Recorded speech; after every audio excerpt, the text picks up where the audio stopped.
hustling, every day I'm hustling, every day I'm hustling, every day I'm hustling, every day I'm hustling, every day I'm hustling, every day I'm hustling, every day. Well, this has been a really fucking fun show. I think this is honestly one of the best episodes I've ever had, just because this. Yeah, I killed it. I know. Yeah. It's all you. I have nothing to do with the success of my show. 100%. My goal is to ride your coattails and then eventually just pull the floor out from underneath my audience and say, okay, I want to talk about basketball slightly less. I don't know that I would go in that direction, but it's your podcast. I don't know enough about shit like that or care enough to ever go there. Like, one of the things, if I could get a moment to talk about my channel for a little bit. Of course. One of the things that I would love to do, but I know I'm not qualified enough for it and never would be unless I really dedicated myself to it, is I would love to be like a film analysis channel. Like, I eat that shit up. I am legitimately, after the One Marvelous Scene thing, I subscribe to almost every damn channel in that playlist. Like, I watch all of their shit. Nando v Movies, 24 Frames of Nick, things like High Top Films or something like that. What's the one guy I'm thinking of? Whatever, he doesn't get a shout out. Maybe we can shout him out retroactively. We'll see. Those are actually two of the channels that got mentioned on my interview with Emio. I brought up 24 Frames of Nick, and he brought up High Top Films. So that's interesting that you bring both of those up specifically. I love good analysis, and I know he said that. And I love, like, I've watched videos from film channels that are on movies I have never seen. Yeah. Like, so many times they have. And I'm like, he's like, and this is where they went wrong in this scene in this movie. I'm like, yeah, I totally remembered that. I didn't fucking watch this movie. I just appreciate how well they break shit down. And I think one of the many things, and I mentioned this in the one final moment thing that Emio started, which unfortunately didn't go as well as I thought it would, but it was still fun. One of the things that those film channels always do is they go like they just throw away all the analysis. They're like, look at this shit, man. 24 Frames of Nick does this a lot. He's like, this is awesome. He doesn't even have any analysis. He's just like, look how dope this shit is. And I could definitely fill in that part. I would love to make one on Logan, because there aren't enough goddamn film essays on Logan. And there's been about 1,000 of them on Baby Driver, and that's not enough. That is the best damn movie to ever be made. Edgar Wright is a living legend. But I couldn't do the breaking down shots, like the angles that they go with. And I can't talk about, like, the cinematography here. Even though I can see good versus bad, I can't, like, give you examples, because a lot of those channels will give you, like, professional shit that, like, it's clear that they went to film school and they know this stuff. Yeah. And I couldn't do that. So if my channel wasn't, if I had to choose a different niche, that would be it, and I would just have to study like shit for it. But where I'm taking the channel now is I have really been influenced by the commentary community. I was never really into it until lately. I discovered Eddie Burback, and then through that I discovered Danny Gonzalez and Drew Gooden, and eventually Leon Lush, and because of dumbass Jake Paul, I discovered Cody Co. Like, I love that type of vibe for the videos. Yeah. Even though I'm not going to be, like, reacting or making fun of something. Yeah. Like, just, like, especially being on camera, I get to put more, like, jokes and shit into it. Because delivering a joke, and I do got to work on my delivery, but delivering on a joke with when people can't see your face, it often comes off as awkward, even if you nail it. Yeah, it has to be fucking perfect. My buddy I'm fixing to move in with is trying to consider, like, what angle he wants to go about, like, kind of carving out a online presence and doing a sort of creative hobby like that. He wants to be funny, like do stand up and shit like that, and write in the long run. So I was like, hey, if you could just come out with 5 minutes of material every week that's funny on a podcast, you would definitely get really good at being funny on stage, on camera, and everywhere else, because you would have to own the delivery of every joke for it to really get across. Is he funny, though? He thinks he's funny. So that means he's going to fail. Nah, anyone has potential to be funny. I mean, yeah, everyone's comedy is subjective, but if you think you're the funny friend and your friends don't think you're the funny friend, that's not a good sign. No, I love him to death. He can do whatever he puts his mind to. I don't consider myself funny, but give me enough time to write. Give anyone enough time to a certain extent. I think they can write some funny shit. I just need to get better at delivery. That's the most important thing, because like you can write the greatest joke of all time, but if your delivery is shit, doesn't matter. Yeah, man. It's fun. You have a certain sense of humor, which definitely comes across in your videos, though. Whether it be like super designed or not, you have like this perfectly dry sarcasm that is totally appropriate to your personality. Yeah. So I appreciate it. You're doing well. Although my comedy on my channel, believe it or not, is incredibly censored to what my actual sense of humor is. Yeah, you've been coming out of your cursing shell a little bit more every video that comes out. It feels like there's one turning it up or turning it down. Yeah, it's been coming up. I think. I've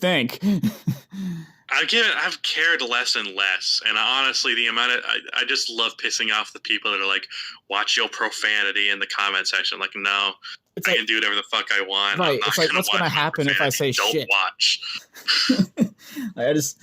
I think I need to set the mark on my podcast distribution app Anchor to be explicit by default, so I don't have to hesitate at all about cursing when I think about cursing, because I curse a lot. I feel like I shouldn't, because my mom told me that if you're cursing a lot, then it just is a representation of how you can't come up with anything more clever to say than fuck or shit or whatever. But my mom curses more than anybody I've ever fucking known, so the point didn't really get across. I agree. I mean, it does make you seem less intelligent, but I also don't care. So there you go. That's my take on it. Yeah. I also think, like, cursing is a great way to appear more genuine, if you're asking me. Definitely. Because, like if you say, like, oh, that's a really good haircut, that could be a lie. If someone goes, God damn, that's a great fucking haircut, that's a great fucking haircut. Yeah, that's a strong sale. If you're like a pathological liar out here cursing people in compliments, then you are like 8 stages too deep into being a pathological liar and need some therapy. Yeah, you're the greatest liar of all time if you add curses to your lie to emphasize how great something is. So kids, pro tip out here you heard it here first from Rusty Buckets and Rudy St. Clair. If you want to manipulate people, curse more often.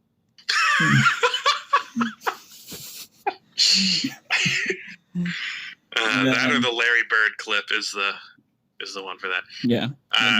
You don't have to add this into the pod, but I really think you should start making NBA videos. Yeah. I'm working on this. I'm doing a one finals moment video. I've tweeted about it a little bit. I was going to wonder if you're going to do that. Yeah. My goal with it originally, because MEO kind of posted it on the Patreon last minute and then tweeted about it the next day and yada, yada. So I didn't really get a jump start on it. And when I went to go do it, I got home from work at about 3 p.m. I was like, okay, my goal is just to press the fuck on this project and see if I can get it done tonight. And just see how shitty it is. And if I'm happy with it, I'll push it out. And if I'm not, I'm not. And I spent 6 hours just writing the fucking script. Feel you on that. Yeah. Because with the camera, my video editing process has become so quick.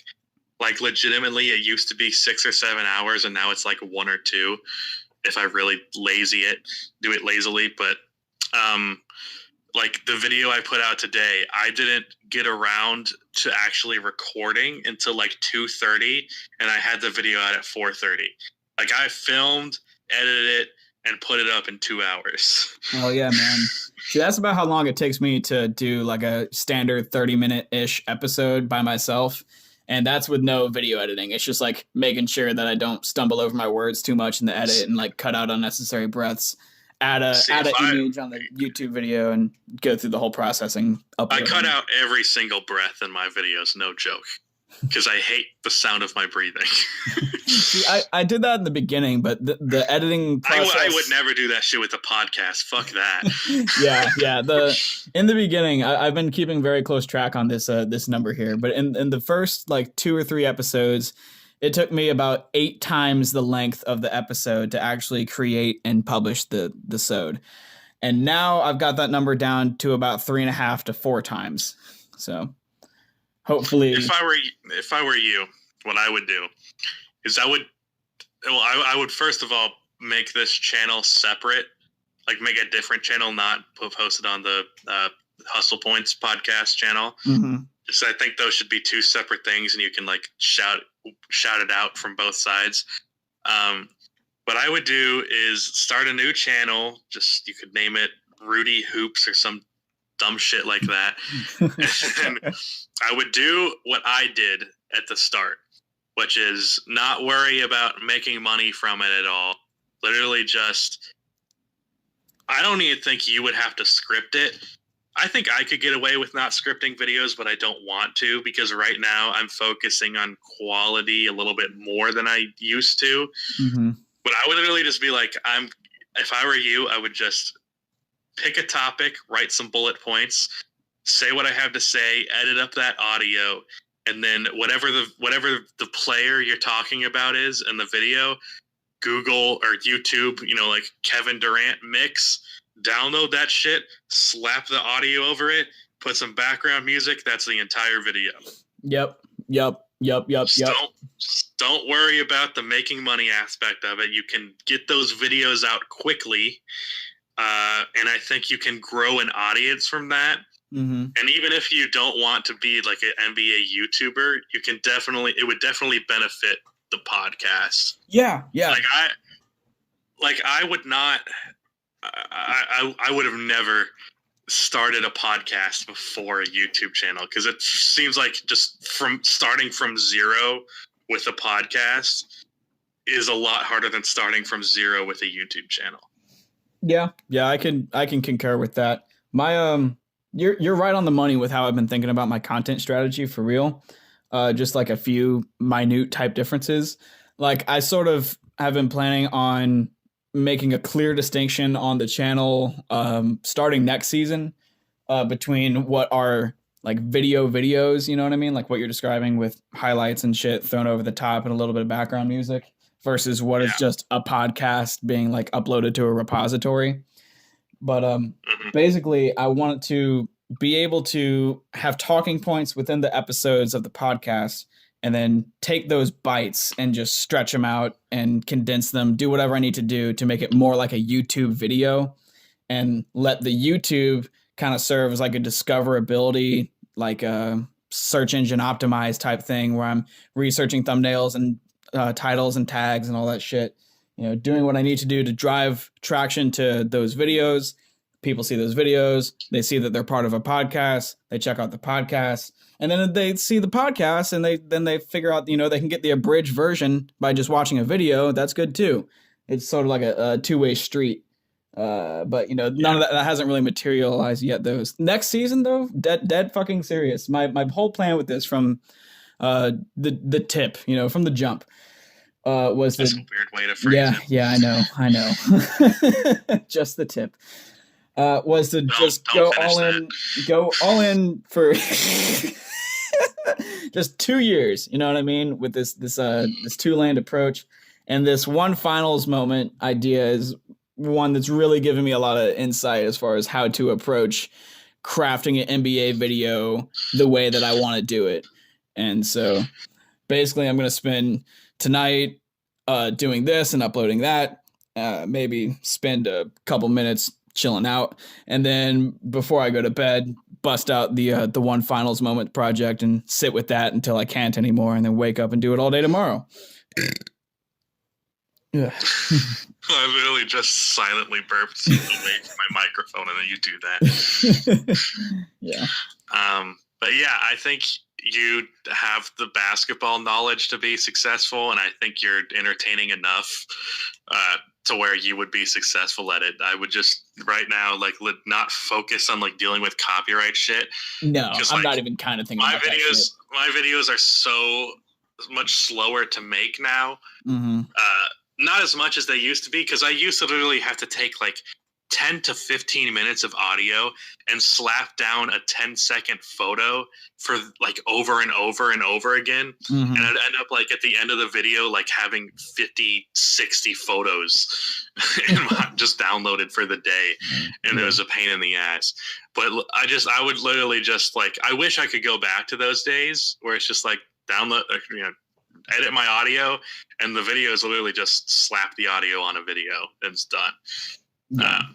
Yeah. But that's what I would definitely do. Just worry about growing your channel more than monetization for now. Absolutely. Because I think that comes later. Because anyone starting a YouTube channel, unless your shit just blows up, for the first 1 or 2 years, you're gonna make $20.